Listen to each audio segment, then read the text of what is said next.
Okay, as we get started, it's, we're on this road to the new normal.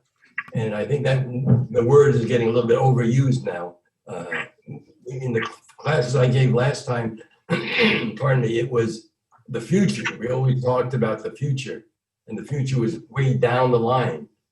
So we're going to continue the trip on this one, which is our second week. And these are some of the subjects that we're going to discuss in depth. And we have 3 more sessions after this one to get through all these. So we're not in any time constraints. And we're going to talk about health and medicine, which is really right in the forefront now with the pandemic going. But it's how our health and our treatment and everything else is going to be in that new normal. What working in jobs will do. Now, some of this I read because I realize some of you are on pads or even phones, and it's not big enough for you to see some of this. So forgive me for just repeating it all. How we travel, how we live, what our home is like, what the weather is like. We're also going to talk about surveillance, and we'll even get into some politics, but hopefully not partisan politics. Just what big data is doing to our political positions. Social media, and we'll talk about how many of you are on that and use it, and things like this, where education is going to take us, how we will be educated in the future, and what they will try and do. How this will affect the churches and organized religion, what we eat, financial services that we use, and the communications.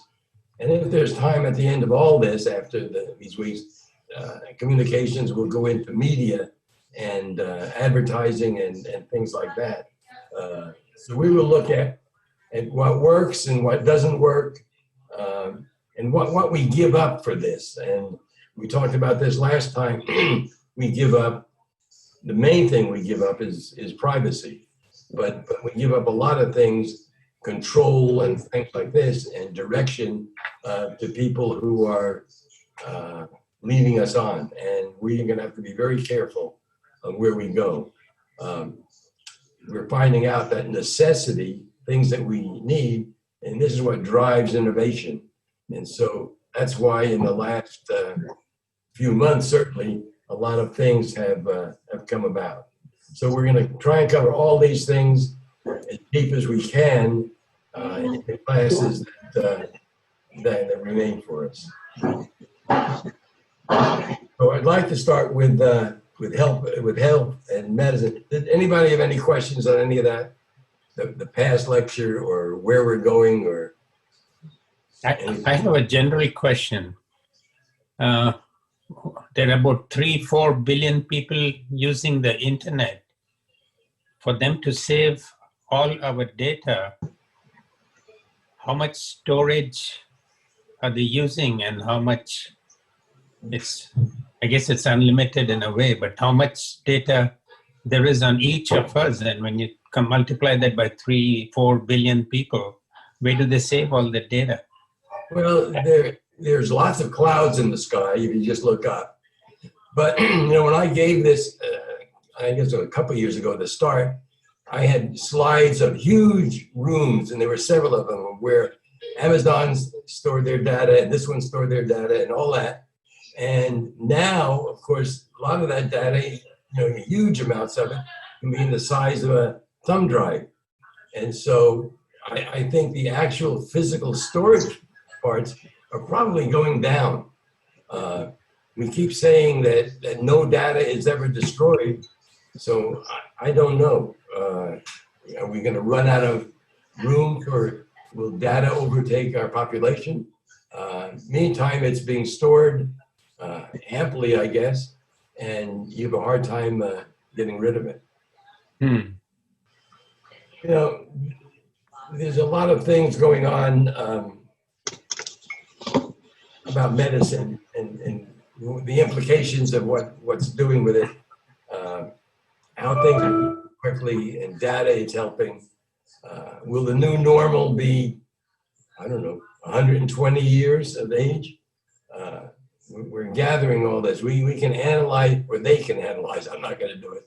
They can analyze now the DNA of somebody who lives to be 110 and see if there's something special in there that we don't have. So this clinical data, diagnostic data, everything is being collected, and it's so massed that people can't look at it, and it's where artificial intelligence takes over, and they do in a matter of minutes what a person couldn't do in their lifetime. So all of this has changed. That they can analyze things now and predict what your health is, and you can be analyzed on 23andMe, and they won't tell you what your problems are or what you're going to have, but they will tell you the trends in your DNA as to what you can expect in your lifetime. The next thing is also the type of treatments. You know, we all grew up in a time of the physician who came to our house when we had a sore throat, looked in our throat, gave us a medicine, and that evolved into, no, they won't come to your house anymore, you have to go to the office. And that evolved into group practices, and that evolved into large groups and things like Kaiser and stuff like that. And now we have physicians and specialists and nurse practitioners and physicians assistants. So the whole, you know, in the course of our time, online, the whole concept of medicine, of how we were treated, has really changed.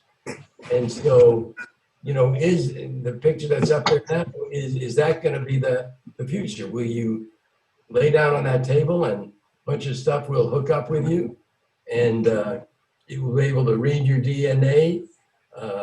Is this the new area of healthcare? Sort of like when you take out your car into a mechanic these days, the old mechanic used to listen to your car and say, this is what's wrong with it. Now they hook it up to the computer and they say, this is what's wrong with it. And instead of fixing it, they swap it out for a new module. Doctors of the future, this is sort of what you see today. They're in it for a different reason, you know, for the virus, and then nobody wants to be contaminated. But that may be the doctor of the future. It can even be the surgeon of the future who sits behind the console and manipulates the robot arms that are going to do the surgery. The future holds strange things. If you guys remember Star Trek, and he had the flipper, the scanner flipper, whatever it was, and he just went over the body and it told him what was wrong and what was good. A lot, not a lot, but some of that is even available today. You know, they can clip something on your finger and they can tell your oxygen level without ever piercing it. They can supposedly tell your blood sugar. Now, how accurate those things are is something else, but that's all coming. Non-invasive medicine or tests is really, I think, close to us.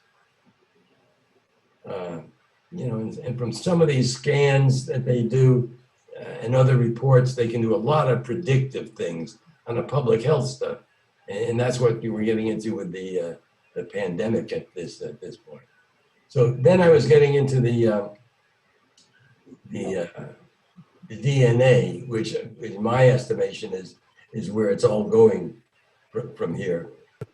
The other thing that you have to think about is the CRISPR, which is what the word they use for altering your DNA, and they can go in some, you know, preliminary ways now and actually alter it. They can snip out a piece or put a piece in.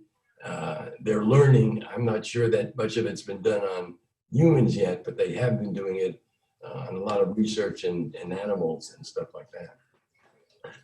And, you know, what we give up in all of this is our privacy. You know, it's one thing to ask you, do you want this to happen or that to happen, or but so much of it is being done without our knowledge. And will our complete medical history be available to anyone who wants it? Now, today, your complete or a great deal of your medical history is not only from your provider, and that's the new word. We won't have physicians and things in the future. We all have providers. But the ones who are going to keep your data is probably your insurance company. They know everything that's ever been done to you. They have profiled every physician. You know, some of you know that I practiced dentistry for 50 years. And so in California, I was involved when dental insurance first came on and talked to some of these people. And there was before Delta came on, it was called California Dental Service. And I would sit down with them, and they were compiling then, at the very beginning, data on every dentist in California. They knew how many crowns I did, how many bridges I did, how many fillings I did, everything I did, everything I submitted, they kept a record of. And I can only imagine that this is more so today. And the part that I'm really afraid of is that where it was only the insurance company like Delta that had it, there's now more than one dental insurance company. And so they may, unless they are merging or sharing data, then you have to go to separate places to get this. But the physicians know if you were applying for a job, eventually they'll be able to pull up and know how many sick days you've had and this and that. It's really very scary. And so, we've gone from the horse and buggy doctor to the real high-tech medical stuff. And my mother was having gallbladder surgery once, and she was already in her 80s or so. And so I was up in Sacramento, and my wife was there, and my wife rushed home. So she was having the surgery, and she had surgery one day, and because of her age, they kept her overnight. Otherwise, she would have gone home the same day when they went in and took out her gallbladder. And they gave her a tape of it so I could watch it when I got home. And this is many years ago. So a lot of procedures now are done that way, and you come out with a Band-Aid instead of a long scar. Anything else anybody wants to add to that? Now, one thing is, of course, how we're going to get better as we collect more and more DNA. Does anybody have any good ideas of how this is going to be done in the near future, in my estimation? I think that the same way they can run tests now on high-risk things, every baby born will have its DNA sequenced. And they could then use that for all sorts of stuff. What schools they get into, what jobs you would be eligible for. If you're going to be 7 feet tall, we'll train you to be a basketball player. All kinds of things that I don't even think we can understand now. And you won't be able to get into certain schools, or if you like to become something, you may not get there because your DNA isn't correct for you. So your whole, now we're getting a little bit in the future, but will our whole future be determined by our DNA from birth? Does anybody have any thoughts on that? Yeah, California already does some DNA testing of all newborns, and they keep the drop of blood in a dried spot. So they go back later and keep trying to find new diseases, new symptoms of things that they could tell from DNA. So they already have all the DNA from the past number of years, and they've run 80 plus tests on each child. So it isn't too far off. I think that they'll be using that to do the whole DNA for each individual. It's coming. When the DNA, I think it was in 2003 when it was the first sequenced, and it cost, the number I remember was $3 billion. And then 15 years later, it came down to like $1,000. And now for a full sequence of your DNA, it's probably under $1,000. So, you know, it still may not be, you may still not be able to do it routinely for everybody, but it's getting there. And, you know, when 23andMe and Ancestry and all these places, they're only a little bit, a small portion of your DNA. They're not doing it as far as I know.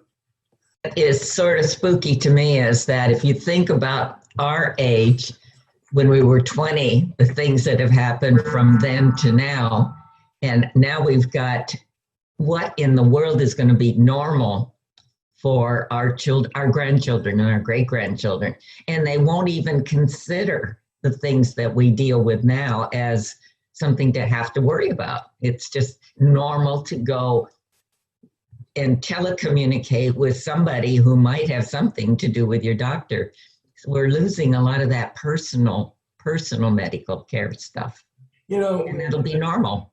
You know, I came up through the realm of, we had to have a doctor-patient relationship, a personal relationship with your physician or your dentist or whatever else.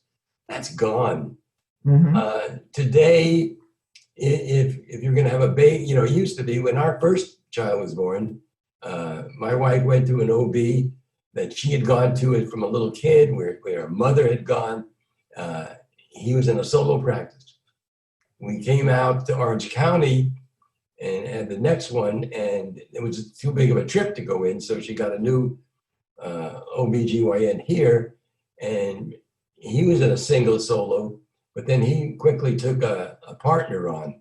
And during her pregnancy, she would see both of them. So when the time came to give birth, at least it wasn't a total stranger. Then it's come on where there are large groups. And sometimes, even though you may know everybody in a group, sometimes that group isn't on call. And so if you break a leg and you go in and you have to see an orthopedic surgeon, he may not be on call that day, and you may see somebody else that you've never seen. So the doctor-patient relationship is totally gone. If you go in a hospital, your provider, you know, doesn't go. You see a hospitalist, and they change every 4 days. A new group comes on. Now, when that first started, they had to go through and read your whole record, which was getting thicker and thicker. Now, of course, they have it on the computer, so when they come in the room, they know about you. But I don't know where anything is individual. And the ways I learned medicine and dentistry and all that stuff was on a personal level. The history was very often more important than just the diagnostic test. A physician, especially if he has been one for a long time, he or she, pardon me, had been one for a long time with you, knew about you. And that's gone. I don't see it anymore at all. It feels like a loss, but our grandchildren will not even notice. Well, that's true, because it's a loss to us that was our normal. Right. The new normal, when you say, well, I had a doctor that I knew for 20 years. Oh, that's not normal. You know, we don't do that. There's a lot of people that are comfortable, and they're not just the kids, with seeing a different doctor every time. You know, they're able to relate to that. Because of it, I still have a hard time doing all that. And I realized that I was something special in the sense that very often I knew the physicians and they would spend more time with me and do a lot of things, where now the physician's schedule is probably on a 10-minute thing. He doesn't want to hear, you know, very often they will say, bring something written down on what you're concerned about. And we may not get through the whole list today, but you'll come back. And that goes to a whole different realm of things that we could spend a lot of time on. So are we, and I realize we're talking to a different group, are we willing to give up our normal? You know, we may not feel good about it, but do we think that we're getting inferior care? No, I don't in most realms. In some realms I do, because there's a lot more to treating a person. You have to treat a person rather than a lab test or a symptom or something else. And there's a big difference between public health, which is treating a large group of people, and personal health. And through your DNA and through a lot of other things, all of this stuff is very personalized. Okay, if there's nothing else on that, I'd like to move along to a new session, and we're going to talk about jobs and what's going on here. And I have a very short. The conversation about the future of jobs and skills is one of the most important in education. A student entering formal education today will be making decisions about their career by the year 2030. But wait, we already know about the future of jobs. The robots are taking them, right? Let's take a step back. Anxiety about workers being replaced is rampant, but fear of automation is nothing new. Fears of technologically driven unemployment have arisen throughout the centuries, usually provoked by a disruption, like the Industrial Revolution. But historically, technology creates more jobs than it destroys. Of course, we don't know if it will be different this time, but we do know that automation is only one part of the story. Equally important are other interacting trends, including changing demographics, urbanization, globalization, inequality, political uncertainty, and climate change. What do we mean by interacting? Consider for a moment the following. Urbanization and globalization are trends that are interacting with and component parts of climate change, all of which are driving the green sector. Currently, the green economy is creating new jobs faster than jobs are disappearing in the polluting sectors. But in the face of increasing inequality, the high consumer cost of green energy could slow demand and job growth. In addition, investments in green technologies are deeply intertwined with government policy, making prospects even more uncertain. Understanding how these trends interact is clearly complex. It is also critical to understanding the jobs and skills needed in the future. That's why Pearson teamed up with researchers from Nesta and the Oxford Martin School to move the conversation past automation. Our forward-looking research combines the best of human expertise with the power of machine learning to understand the trends and make more nuanced forecasts than previously possible. What did we find? The future of work is brighter than you might think. And what's the best way to prepare for the future? We invite you to explore the future of skills employment in 2030.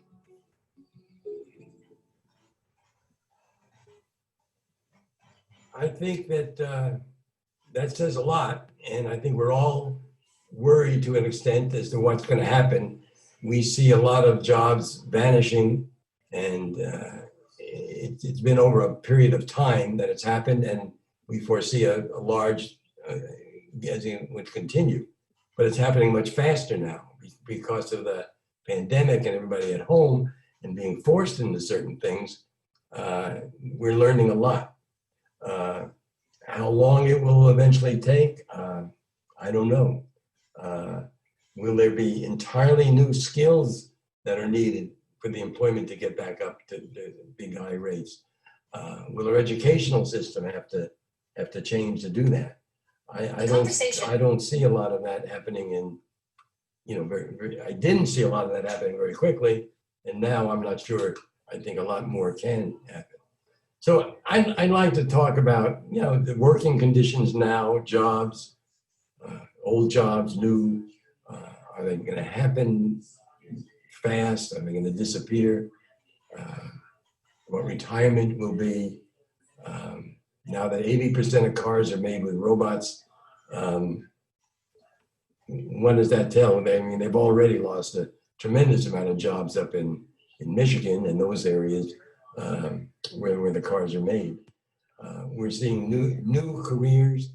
If I listen to people in their what they're taking in school, or somebody tries to explain a job, I have several kids who I do not understand their jobs. They tell me the title, and I literally don't know what they're doing. So I don't know if that's my part or their part, but a lot of the jobs that were there when I was young are no longer even there. They don't teach them in school. They don't have them, there's no place to go.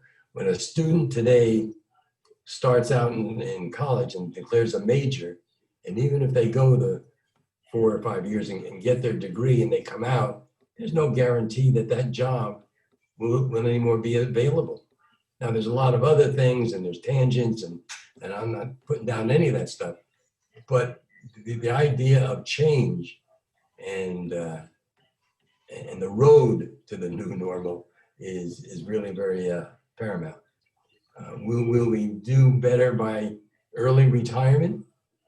You know, the Social Security was originally set up to get people out of the workforce back in the Depression times. And it wasn't really there just to give a safety net like it is today. So why don't we get you out of the workforce at age 50? Other things for you to, there'll be other things for you to do.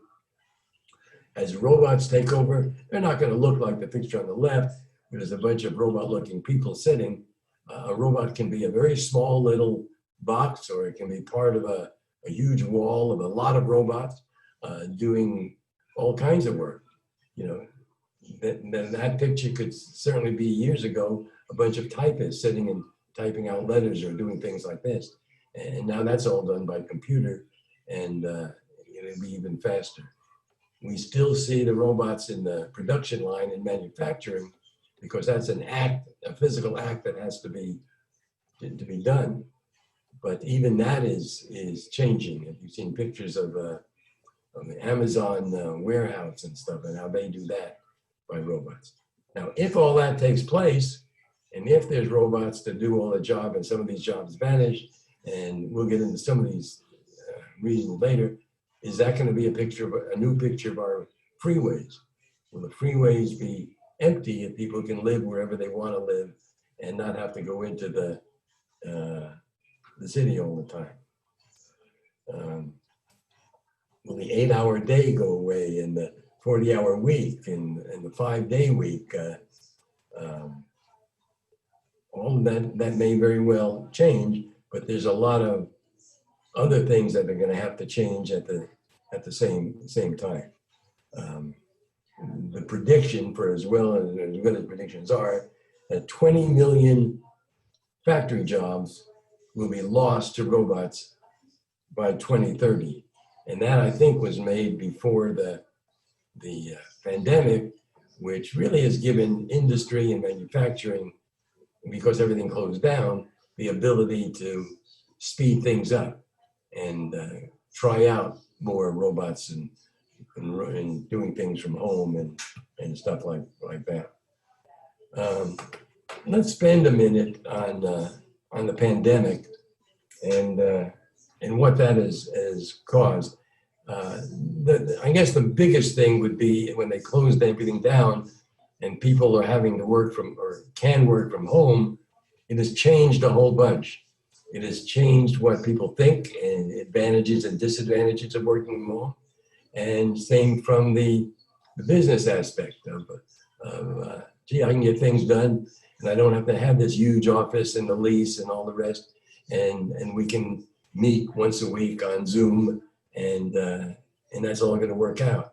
And to an extent it has, and everybody's learning. You lose a little bit of the social aspect of working and really getting to know your people. And there are ways of even getting around that. They're learning that, you know, when they ran short of the masks, a lot of communities got together, or individuals got together and started producing some of these masks on a very individual basis, and they produced thousands of these masks. Well, is the future going to be a community with a 3D printer that could turn out masks by the thousands? Well, the people just lived in their house and stayed in their community. After this pandemic is over, what of this is going to remain and what of it's going to fall by the wayside? Will everybody go back to being on those freeways and going to work in the office? Or will they actually move away from the big cities into an area that they really want to live in and still be able to work at the same job they had before? And will the business be able to recruit people not only within a certain radius of their factory or their business, but anywhere in the state or anywhere in the country, or maybe anywhere in the world? Things we've all learned of how to live. I don't know about you guys, but being locked up, we learned, and my wife and I, we have ordered from catalogs, and I did a little from Amazon and things like that. But now we use Instacart, which delivers our groceries. A lot of other things that we use very infrequently or didn't use at all have now become the new normal, or at least temporarily. So it's affected all of us. The retail sales in May, I think, went up like 17%. And the reason given is that everybody's at home and buying on their computers. So what has that done? And whenever you do that, there's a ripple effect. If you close down an office building, what happened to the small businesses that work around that and supplied lunches and shopping and clothes stores and cleaning and a multitude of other things, they're all affected too. When they closed the Marine base down in El Toro, a tremendous amount of people felt that. People who were not in the Marines or anything else, but the people who serviced the Marines and their families. And that was a thing that I'm not sure was expected. So when you close a job or change a job or close a store or a factory, that has a real ripple effect. And when you close hundreds of these, then you see more. We've really gone from a farm, factories to offices, and now we're looking more at home. And everybody has an anecdote, and I could tell you one about people that I know working from home, or somebody who runs a business, and he had to send all his people home, and now he's hesitant about when he opens back. Well, he's opened up. I mean, he does the same stuff from home, but when he goes back, is he going to go back to a big office, or is he going to let everybody work at home? Big questions on both sides of it. Big data is supplying a tremendous amount of all this, because it takes all these little anecdotes that we're saying and puts them all together and tries to solve some concerns for us, to look at things that, because of the situation, new ways of doing something will have to be established, and then it isn't just establishing. It's not a new delivery line. It's the fact of having the acceptance by the general public. If the general public doesn't accept all the gig society where people go Airbnb or Uber or Lyft or Instacart or all these other things, if that's not accepted when the current pandemic is over, they will all go back to the way they were before, or maybe even worse, and we'll all wait for something new to be developed. It's in one way, it's a very exciting time to be in. If the pandemic wasn't so tragic, it's an exciting time and to live in, and especially for us, because we're living at a stage that we can look at everything. We don't have to participate. I talk to young people who are really climbing the walls with all this stuff inside. Think of what they would be if they didn't have Facebook and all this other stuff that they can still communicate with. But they're ready. Yesterday, we had to go someplace, and we just went in the car, and I was surprised in Orange County that traffic is almost back to the way I remember it. The people I saw, there weren't as many people out in the streets anyway. But I would say that 70% of them were not wearing masks.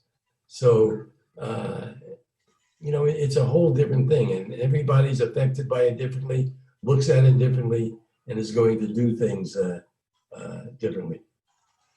The idea of what we're going to return to is up to us. To get new technology skills will take time and effort. Software is going to disrupt a lot of businesses, disrupt the sense of workforce and space, physical, and things will get better. Buggy whips and Kodak cameras and repair shops and mom and pop stores may all go away. It's just about, let me show one other thing here, and then we'll talk about any questions and wrap it up. Maybe we won't. What's your hand up? That's for just of us guys who can remember that. Do you guys remember carbon paper and all the smudges it put on? I still have some. You save it. It's like a baseball card. It might be used someday.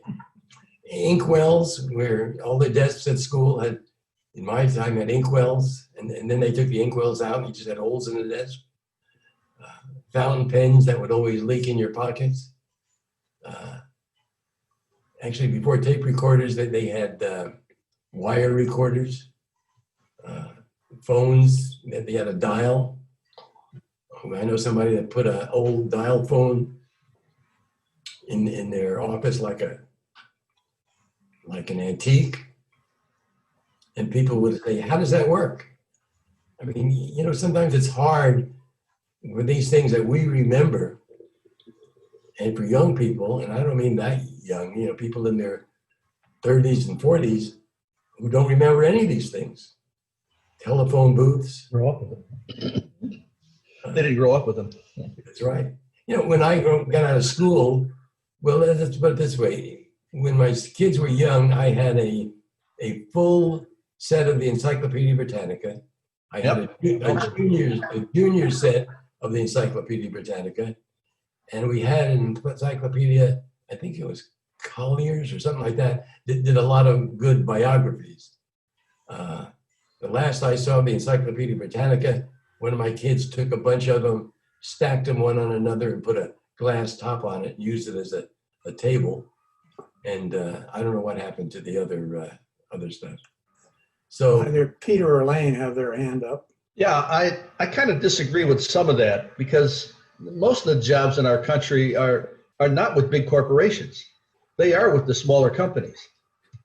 But the skills that these people, the new people coming in, are limited, because we don't have classes in metal and how to use a lathe and how to cut a piece of wood or how to wire a simple circuit, because those classes are gone from high school. Now, to get those classes, you have to go to community college.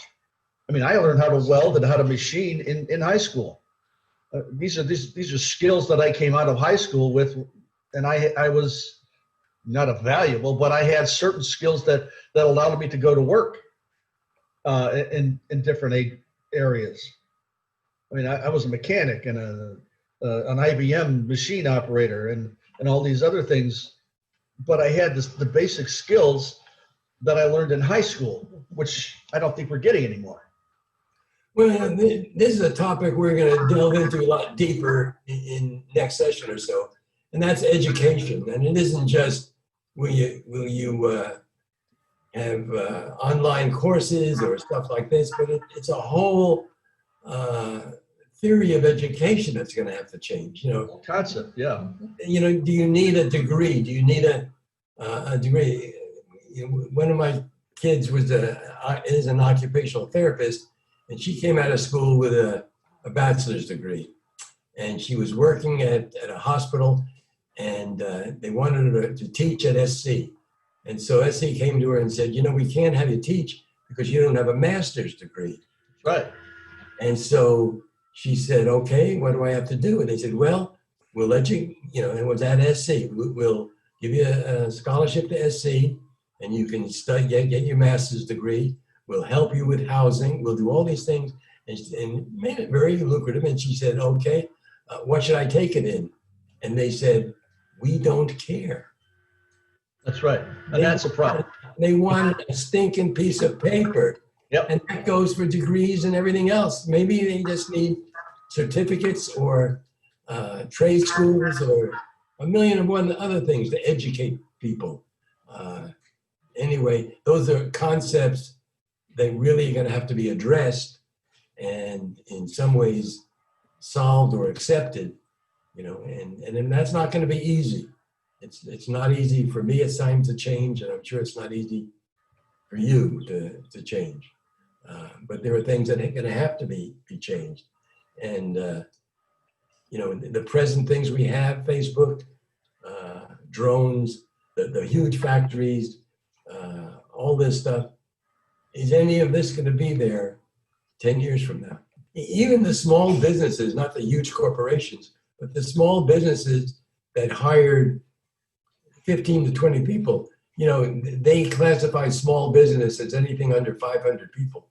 Well, there's real small people who, some of those jobs aren't going to come back. And some of those will be automated or will just be other people will do it, where if you run an office, you don't have to do your payroll anymore. There's companies that will do that. So there's all different ways of doing things.